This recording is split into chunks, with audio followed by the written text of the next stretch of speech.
dành với nhé tôm chia bao dung thêm với trước thì hùng của nai Siang-hnyangx ngỏ.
hôm nay cái số yếm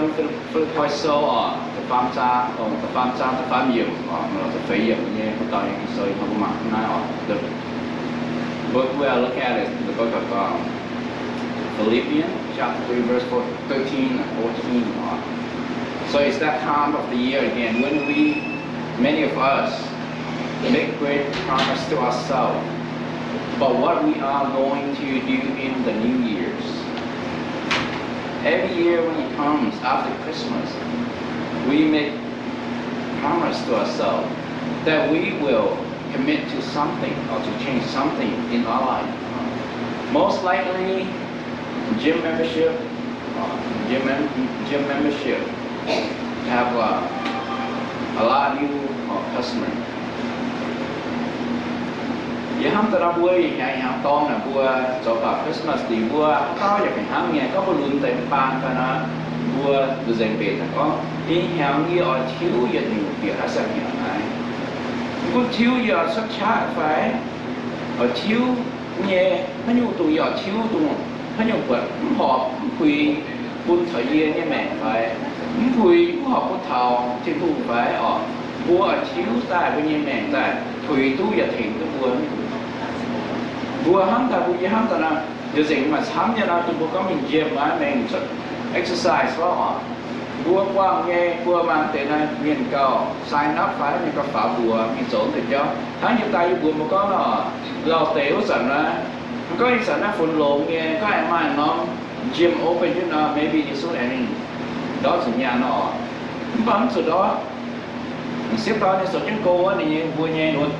to mà xuống chặn xuống làng phun xuống từ đó nhà mình smart tài vì hắn taนี่เนี่ยแก้ตัวมีจุน only time เนี่ยตัวมีตัวเปลี่ยนน้องตอนนั้นนี่ sign up ในสังหัวห้อ after sign up nàyเหลืออีhắn ta đi vôอย่างนี้ไปอย่างทุกเย้าอย่างนี้นี่อย่างนี้เจียsẽ có bữa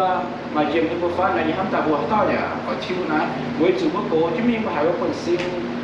mà bèn phải mà chát chứ mình bữa hai bữa sẽ cố lủng phần xin lủng cố lủng phần xin là bữa hai mà chát cũng hến thì phải vừa ở cổ bộ xin là vừa mọi mình exercise để cháu ở dưới đây là anh xin nhỏ mà từ chiều nó sự đó nhàn hay con thọ đứa sắp xong nhưng cái tổng xã hội nó nhìn chán nó vừa cho con thọ nó tài dành những cháu con flyer vừa tài promotion là kiểu mình sign up cho nó vừa thì giờ nó quân nó chiều mình mang thì cháu điểm sự đó nhàn như hắm tay bị biển chứ là gym nó nhiều ta dạng miếng cái gì hay cái mà tức buôn hàngถ้ามาอย่างแก้บุญอย่างไปอย่างแก้อีอย่างมาจุดก็อย่างจุดอย่างนี้เดี๋ยวเราข้างนอกมันสมัยป่ะบัวอยู่ทางอย่างแต่บัวอย่าเท่าอย่างตองนะบัวเอาเปลี่ยนเอาทิ้ว make when your resolution but make when your commitment you implement บัวโซ่ที่บัวทิ้วนี่because we said this year is going to be different I have made a New Year resolution and I will keep it for the whole years. Every year we say that. This year I will do it. This year will be different. I will stick to it. Our New Year resolution is just like when we get something that we like. Maybe a new toy. Doesn't matter what kind of toy it is that you like. You like it for about maybe a week, 2 weeks. After that, you don't know what to do with it. You don't know what to store it there. Vì hắn ta phải hắn nghi hàng vừa như mẹ vừa hắn ta con vì hắn sẽ em phải hắn nó hắn chịu tay nó không phải hắn vì hắn cái thiếu là cái số là cái số là cái số mình chia là cái số thiếu như mẹ là vì cái số mình số là phải họ như số mình chẳng như mình ta cáo phải họ như mỏ phải như quậy mỏ phải họ nhìn con sẽ là như mình già nó vừa là cái thiếu như mẹ nó là họ và vừa hắn nó đã như cái men và có tài tôi hiện nó khi nó chỉ là vừa tròn nè và cái số như này là vừa nằm trên miệng họ tham vừa cũng có vừa hạt cổ và tung với những nhóm vừa máu vừa tu nhẹ như phải vừa tu tại các trang sạc sang sang hồn nó vừa phí có ở lục có tròn có và vừa tu tại hiện nó như nó chỉ thì là phải là sai hại là vừa xuống giàu á lọ tôi tỏng ăn hay đóอย่างyếu về là pháp nhỉ thông nhỉ là nhau của nhà ăn có để thông các tỏ chuẩn bị tỏ on. So my New Year resolution with my Lord and Savior Jesus Christ 他nói hàng bữa màng bữa thiếu ta bữa như sang máu phải sang ỏi như bữa thiếu tài bữa dù nồng mình bữa như xíu thì hùng bùng bữa ỏi chào bữa xíu thì hùng bữa ỏi con commit ở tiền yếm bữa xíu thì hùng mà bữa mình tung tiền có ý hàng yếm sự exercise phải là lồng như là bao bữa sự tiền ta chào xíu thì hùng bùng bữa mà cả bữa như mèn tụi nó tòng bữa kia hay giao hả nhà phải bữa tiền tay hả giống quân giao kiểu như mẹ phải như mẹ nó hãy kiếm về nha chơi làm chấm phải bữa tiền ta sao bữa trước thì luôn bữa chích chơi làm việc với như mẹ bữa như mẹ phải bữa trong sẽ con phải bữa trong sẽ nhưng phải hãy ít tiền ta ít tiền thành như trước thì luôn nhưng năm như New Year resolution như cái kiến chia như mai như trước thì mình thấy yêu với sự ít trong con phải như chấm chủ mai hâm như mẹ phải need love in my life phải như hôm nay you make no commitment tại như New Year resolution này you are commit with new Lord Jesus Christ so như xíu tình hùng nó bất thiếu tài buông còn thiếu tài nồng bất bằng kê nghe thỉnh cái buồn nghe bất thiếu tài nồng thỉnh tong xíu tình hùng nghe in buồn nghe resolution bất thiếu tài cần so hôm nay họ với kinh sâu này hát bùa in today's scripture it tells us this brother I don't regard myself as yet having taken hold but one thing I do forgetting the things which are behind and stretching forward to the things which are before I press on toward the goal for the prize of the high calling of God in Christ Jesus ก็有啊也ไม่ใช่ฝนเยี่ยโจตุเมียโจตุเมีย也空走ดูอยู่หังเจตายยี่สี่ยี่ละคุเจงเมียลงช้าคงเจนวัดามีแปลงสาทิวเท้าโจตุจินเย่เย่ตองsẽ tông thiên hung hiểu yêu khảo cái chủ Giêsu mình yêu cùng mài lúc nghe xin nhỉ vì họ bước những sâu con buồn này lộn hại buồn buồn thì hiếu committing ourselves to forget our failure my failure our scripture tell us today do you guys see that when I read it buồn tôi buồn như phải vì họ buồn mà những sâu buồn tôi hiếu như phải những tộc tài buồn con buồn sự là khú phải ở sự quảng phải tung chén thao chia ta nhớ năm hàng bữa nhẹ say nản phải bữa số hay nhưng mà bà tổ mình đón hiếu như phải số bữa mun như phải bữa tụi mình hăng nải bữa sự quảng mình dễ hàng chia ta nhà ở đây bữa sự commitment bữa nhẹ New Year resolution này bữa pun the failure and zip chung bữa cần bữa biển năm sang hàng so we don't have to live our life imprisoned by our past. All of us have failed in some way in our life over the last year. Vì hâm ta buồn ta phải hăng nhé. Buông oi, buồn buồn nhé, chia tay như chéo, hát sần nhé, ta đổ trong bùa phải, ta quả trong bùa như hiếu, điều trong bùa như mẹ. Mà con bùa chỗ tổng chủ không phải, vì hâm ta bùa chỗ mà chẳng hồ bùa chia tay như nông hàng. Phụ con thật chia tay nông hàng, muốn con chia tay nhé, bùa như sấy phải họ. Only last year, vì hâm ta bùa tao, mai nhủ bùa sơ nhủ, tùng bùa như hiếu ở máu nhé, ở tụ như phải. Bùa trộm tụ nhé, và trộm mình nhé. Bùa tụ nhé, bùa tụ fail bùa như mẹ, fail của bùa mình. So cũng bùa đót, so cũng bùa khấu, so bùa sẽ hâm chân. Man, the king, life is not fair. We always say that. It's not right. Số như số mình. Mà cháu, bố sản tóm thì cháu ta hâm chứ. Bố như past này, trắng nhà đổ trong bùa, uẩn trong bùa hả? Giờ ta như cháu. Là thính tốt bùa ra. Hắn nói bùa như hẳn bùa như xem, hiếu phải, xem máu phải, bùa như xem commitment nào. Bùa như resolutions là có, bùa hỏi tỉnh ta chào một xíu thịt hùng. Bùa ấm lộn tệ, chỗ như hiếu nằm, ấm lộn tệ chỗ như hoàng tội làm, ấm lộn tệ chỗ như cha làm, ấm lộn tệ chỗ như lỗi nhà nó nhớ hôm nào yếm lộn càng nhiều tài, như lộn chỗ thịt hùng yếm ít gì à. So we won't see our failure recorded for history on TV, or write it in a book, history book, or write it somewhere. but they are recorded in our heart and mind. Don't you feel that? Right? Nobody can see it, but your failure is always there in your heart and in your mind. You can't sleep. It seems like you got COVID. Whatever you eat, no taste, no smell. Nhà hai nhỉ, khu không có nông sang quần bèn nào. Buổi nhé, chỗ tại cháu chỉ tại cháu quang sự xây nàn, phải quang sự nhưng phải họ tung chỗ bên bùa, đó thì hiếu nhé, khâu nhé. Nếu bữa mai có sâu thì phía diện đâu bên bùa là bữa mặn đâu lỏng quật, giờ mai có anh nhé, TV phải non tòng phải bữa mặn quật là, không phải là giống như bình hiếu, hết giải giống như bình hiếu. Hết trời giống như những con phám sang dân như con quá sạch của hắn thằng này hả? Bố buồn tú, rồi bố buồn giàu, rồi bố buồn khấu,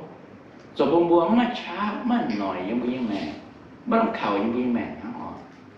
So for many of us, our failure are painful memories, memory of failed relationship, make the wrong decision, say the wrong thing or do the wrong thing.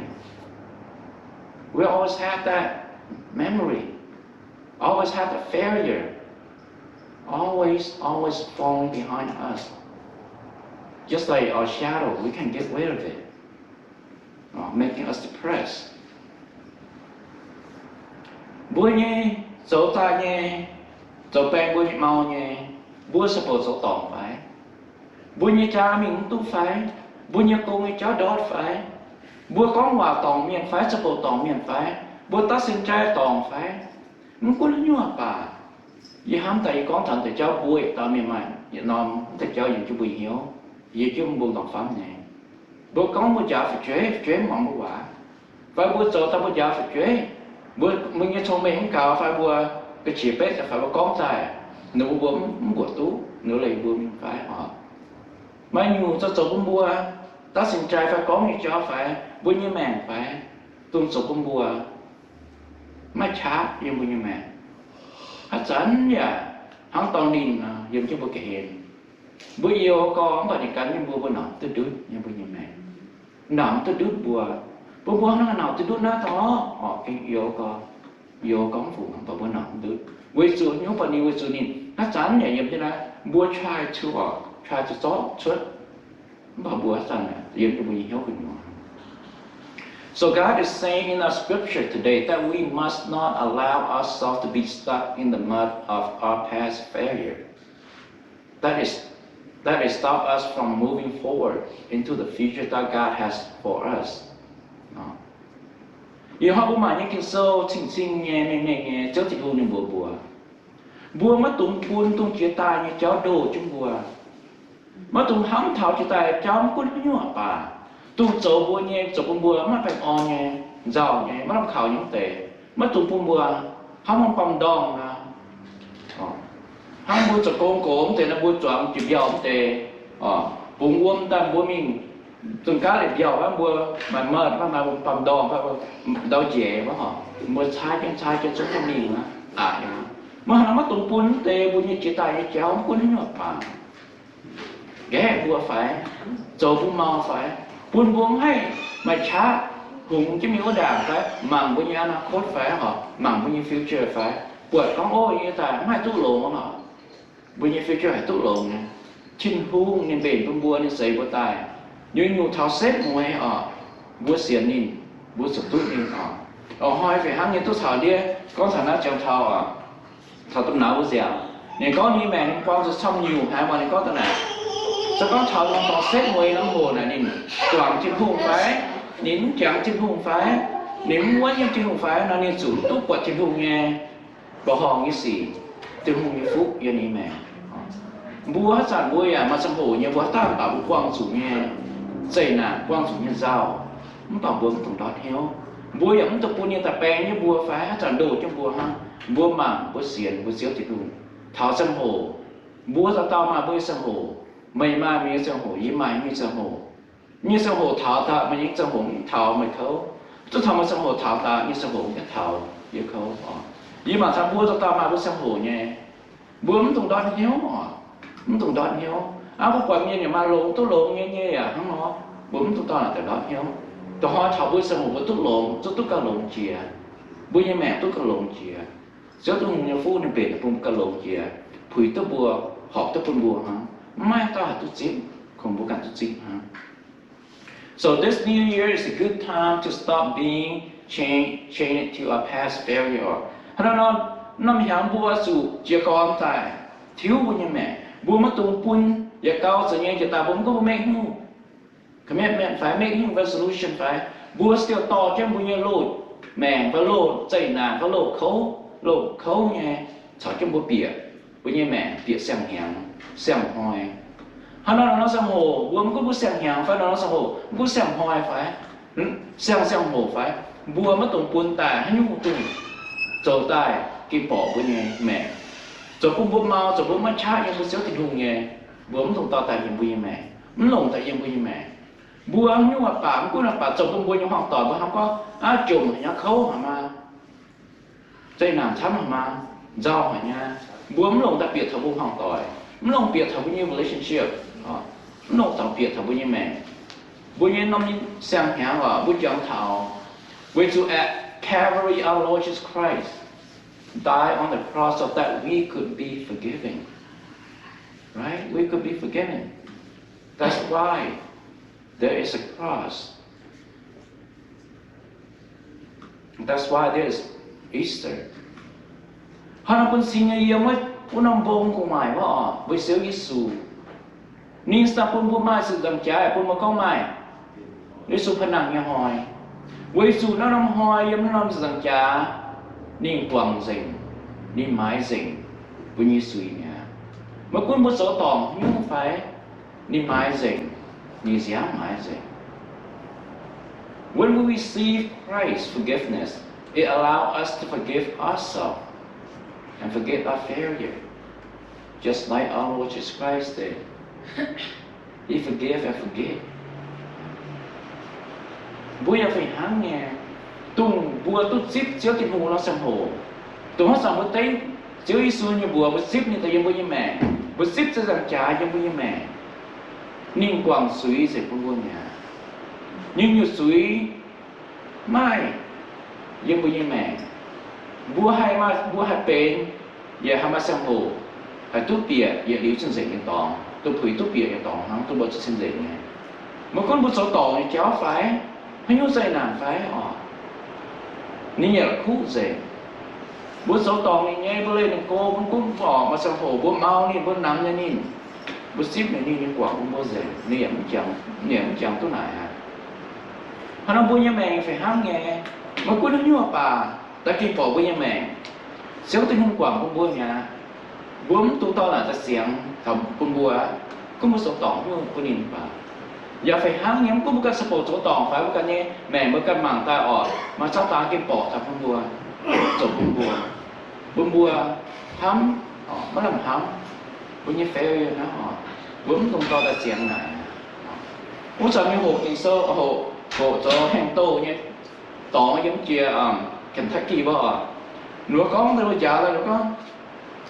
เมียนน่ะหนูก็เมียนน่ะสวยหูเมียนเอาซิมเมียนสวยหูเมียนกับเสียเมียนnữa này là sẽ nhú bôi ở hắm nên phải bôi sẽ nhú bôi cả là bôi special bôi phim như nào bôi cái thứ miếng nào ngoài nha bôi mình xíu mình chỉ bôi sẽ nhú cầm gì như sẽ nhú như đồng điên như sẽ nhú mình xíu mình cầm gì như sẽ nhú nếu có như nhỉ nó sẽ miếng này là bôi dù mình số nếu mình số tổ miếng nếu bây giờ nó có phải làm bông phân mình số tổ miếng mình số tổ miếng nó miếng là dùng xíu nó bôi pha dùng thô nó bôi này là ô nếu mà ship gì mà thôi mẹ, ye thỉnh được bữa mẹ, nó rồi mẹ có ô nè, tao miếng nè, bữa số tòng mẹ nó thiếu số tòng bà, bữa nó thôi nó cái thỉnh được bữa hả nha giờ nó có cầm gì á, chứ nếu mà tòng miếng có số tổ, nó bữa tòng miếng nó mua nó bữa, ham bữa religion nè, chân bè giá và ham có bữa chẳng cho bữa xiên như cho nó bữa ỏi miếng tài nít bữa như mẹ, nít bữa phát bữa ỏi mua bữa bèn đi mua bữa mẹ khâu đi bố mình ship bố mình tại sành cú phải bố nhà tôi nó bố ní bố sẽ pay này bố hăng như giờ con thằng là hăng như bây giờ hăng thằng là hăng các bố em bây giờ bố bằng kê xong con mafia quá ghen quá bữa mình so sẽ cũng có so nó sẽ có nụ quân chủ nó tỏ nó bữa rủi nhà nó bữa bữa mình rủi nhà nó bữa nó cũng mà hết nó là cháu ta hỏi bữa cháu tụ bữa không nó miễn thấy phải không thể nó là So this new year will be just another calendar change event, or